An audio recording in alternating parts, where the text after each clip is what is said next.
பேரவைத் தலைவர் அவர்களே, ஒரே ஒரு விஷயம் மட்டும் நான் மென்ஷன் பண்ணிக்கணும்னு நினைக்கிறேன்.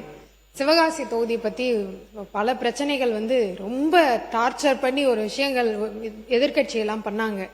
அதாவது பிரச்சனைகள்லாம் முடிஞ்சிருச்சு, அதுக்கப்புறமா ஆர்ப்பாட்டம்லாம் நடத்தி பெரிய ஒரு மக்களுக்குள்ள ஒரு அவங்களுக்கு இடையில ஒரு கன்ஃபியூஷனை உண்டு பண்ணிட்டாங்க. அதுக்காக நான் இதை பதிவு பண்ணணும்னு நினைக்கிறேன். அதாவது நம்ம ஆட்சிக்கு வந்தக்கப்புறம் ஒரு 4-5 இன்சிடென்ட்ஸ் நடந்தது.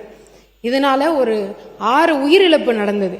உயிரிழப்பு நடந்தப்போ அந்த எதிர்கட்சிகள்லாம் யாருமே கேள்வியே கேட்கல, யாரும் அங்க கிரவுண்ட்ல யாருமே இல்லை. நம்ம தலைவர் அவர்கள் தான் அவங்களுக்கு 4 லட்சம் கொடுத்து அவங்களுக்கு துணையா இருந்தவர் அவரு.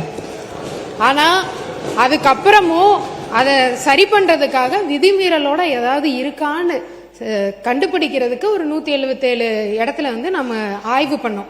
ஆய்வு பண்ணி இதை சரி பண்ணிக்கோங்கப்பா அப்படின்னு சொன்ன உடனே அந்த ஆய்வை சரி எல்லாத்தையும் சரி பண்ணிட்டோன்னு ஆய்வை நிறுத்திட்டாங்க. அதுக்கப்புறமும் இவங்க ஆர்ப்பாட்டம், கண்டன ஆர்ப்பாட்டம் அதெல்லாம் ரிலீஸ் பண்ணியாச்சு. ரிலீஸ் பண்ணி எல்லாரும் மக்கள்லாம் வேலைக்கு போக ஆரம்பிச்சிட்டாங்க. அதுக்கப்புறமும் போய் கண்டன ஆர்ப்பாட்டம்லாம் பண்ணி மக்களுக்கு இடையில ஒரு கன்ஃபியூஷனை உண்டு பண்ணி வச்சிருக்காங்க. அதனால சிவகாசி மக்களுக்கு நான் சொல்லிக்கிறது தான், எல்லாமே நல்லபடியா திறந்து நீங்க எல்லாரும் சந்தோஷமா வேலைக்கு போய்கிட்டு இருக்கீங்க. அதை நான் பதிவு பண்றதுக்காக நான் இங்க 2026-27 ஆண்டுக்கான மானிய கோரிக்கை விவாதம் வாக்கெடுப்போம்.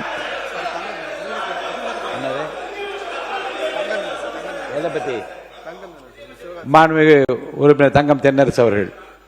மாண்புமிகு பேரவைத் தலைவர் அவர்களே, மாண்புமிகு தொழில்துறை அமைச்சர் அவர்கள் ஏதோ சிவகாசியில் இருக்கக்கூடிய பட்டாசு தொழிலில் ஈடுபட்டுக் கொண்டிருக்கலாம், அப்படி சந்தோஷ கடலில் மிதந்து கொண்டிருப்பதை போல ஒரு மாய பிம்பத்தை இங்கே உருவாக்குவதற்கு முயற்சிக்கிறார்கள். உள்ளபடியே இங்கே இருக்கக்கூடிய நிலைமை, பட்டாசு தொழில் மிக கடுமையாக பாதிக்கப்பட்டிருக்கு. அரசு நானுடைய அரசியல் காரணங்களுக்காக சொல்லவில்லை. நாங்களும் போராட்டம் பண்ணோம். எதிர்கட்சியில் இருக்கவங்க மக்கள் பிரச்சனைகளுக்காக போராடுவது என்பது ஜனநாயகத்திலே எங்களுக்கு இருக்கக்கூடிய உரிமை. நாங்க மட்டும் கிடையாது, நாங்க போராட்டம் பண்ணதுக்கு பிறகும் கூட அந்த பகுதியில் இருக்கக்கூடிய பொது அமைப்புகளை சார்ந்தவர்கள் எல்லாம் உண்ணாவிரத போராட்டங்கள் இருந்திருக்கிறார்கள். அதுல பொதுவாக இருக்கக்கூடியவங்க எல்லாருமே ஏஐடிசியோ அவங்களே ஆர்கனைஸ் பண்ணியிருக்காங்க. அதுல சர்வகட்சியை சார்ந்தவர்கள் அத்தனை பேருமே கலந்து கொண்டு அந்த போராட்டங்கள் நடந்து கொண்டிருக்கிறார்கள்.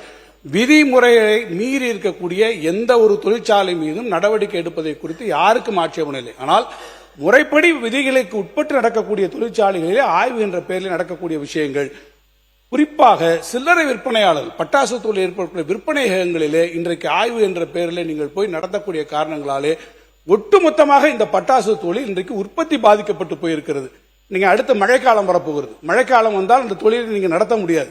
தீபாவளி நெருங்கி கொண்டிருக்கிறது. இப்போதே அவர்கள் இருக்கக்கூடிய வாய்ப்பிலே இந்த உற்பத்தியை அவர்கள் செய்தால்தான் தீபாவளிக்கு அவர்களாலே பொருள்களை கொடுக்க முடியும். ஆனால் இந்த சூழ்நிலையில் அங்கே அது நடைபெறவில்லை என்பதைத்தான் நான் அரசிற்கு கவனமாக கொண்டு வந்தேனே தவிர, இது இந்த தொழிலை ஈடுபட்டுக் கொண்டிருக்கக்கூடிய லட்சக்கணக்கான பட்டாசு தொழிலை நம்பி இருக்கக்கூடிய தொழிலாளருடைய வாழ்வாதார பிரச்சனை என்ற காரணத்திற்காகத்தான் எதிர்கட்சிகள் இதற்கான அனைத்து ஜனநாயக வழியிலும் சட்டமன்றத்திலும் மக்கள் மன்றத்திலும் எடுத்து வைக்கிறமே ஒழிய இதில் அரசியல் காரணங்கள் எதுவும் இல்லை என்பதை நான் தெளிவுபடுத்த விரும்புகிறேன்.